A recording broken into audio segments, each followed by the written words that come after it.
We want to address a very specific and matter that has been ongoing in the country for the last about 2-3 weeks, and we have found it important that we address that matter, because to the levels that it is escalating, it is a threat to our national security. It is a threat to the peace that has been there. We want to thank the people of Kenya, because during and after the elections, they have been generally very, very peaceful.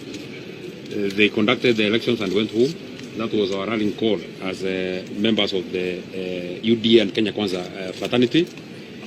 Specifically, the people who are here, the senators who are here and members of county assembly are from Kenya Kwanza, just to confirm.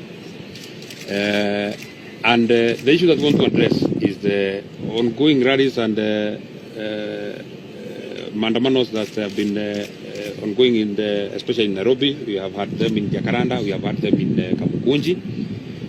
And the reason why we thought it is very important is that some people are hiding behind those rallies and mandamanos, and out of their wisdom or lack of it, they want to continue with the plan and depth of public resources that has been there for the time that they have been in power. There are people who are still having hangovers of a presidency that is long gone, and they have resorted to these very backward antics of sponsoring public rallies and mandamanos. And we would want to be very specific that we have very credible information that the person who is sponsoring the ongoing mandamanos is President Uhuru Kenyatta, the former President of the Republic of Kenya, for reasons that we are unearthing one by one and slowly by slowly.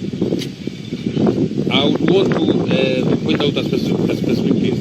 In all the ongoing rallies that we've been seeing, there has been one very constant call by all the people that address those rallies. They are speaking about taxes and avoiding and evading paying taxes. One, paying taxes is a national duty. It is the national duty of every Kenyan, including myself, to pay taxes, including all of us who are here, to pay taxes. And anybody that calls and or incites the public not to pay taxes is not a nationalist.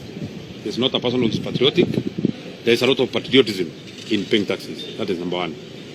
Number two, it is known, it's public knowledge, and it has been reported by, including the media, that in the former regime, tax waivers were a daily business. The most famous being the NCBA-NIC merger, in which the Kenyatta family got a waiver of 350 million not to pay taxes. The reason why the former president is so agitated is because they very, very illegally and procedurally got a license from the Communication Authority, the 5G license. So they are the brokers between the Communication Authority and all the telcos.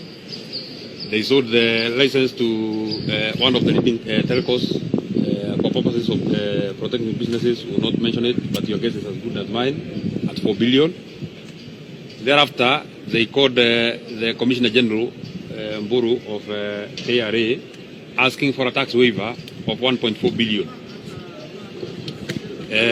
Fortunately for the country, unfortunately for them, it is just around the same time that the president appointed a new chairman, who has now become a patriotic whistleblower, who brought to their attention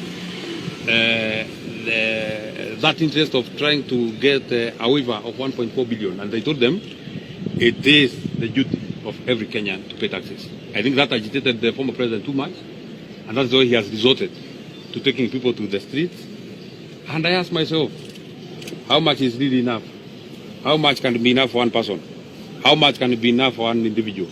How much can be enough for one family? It was reported by the media that one family already controls over a third of the GDP of the whole country. So in the foregoing, we as the senators will, and my colleagues who address on that matter, will ask that the people of Kenya, please do not be used by anybody for their own selfish interest or for their own selfish gains, that they want to take you to the streets to go and disturb peace because they have been told to pay tax. Everybody should pay tax. All of us shall pay tax. There's no way we can be able to come out of the hole that the president has, the former president left us, if you are not patriotic. That is number one. Number two, we shall, because we have been tasked with the duty of oversight as parliamentarians, we shall also ask from Kenya Revenue Authority of all the tax waivers that the Kenyatta family as a family have enjoyed from the government for 100 years. Because if they're asking for a 1.4 billion tax waiver in a new regime, how much more would they have asked in the time that they were in power? And also, finally, it is every other Kenyan from any other place of this republic have to pay land rates. However small piece of land that you have to pay land rates. So we'll also be doing an audit. We want to be our county governments, Mombasa, Nairobi, Kiambu, county governments, to give us an audit of how much, because we have information that the Kenyatta family have not been paying land rates for the last many years. You own an eighth of the country and you don't want to pay land rates. A person who owns an eighth of an acre is the one that is to pay land rates. So we also get an audit from our county governments. So my colleague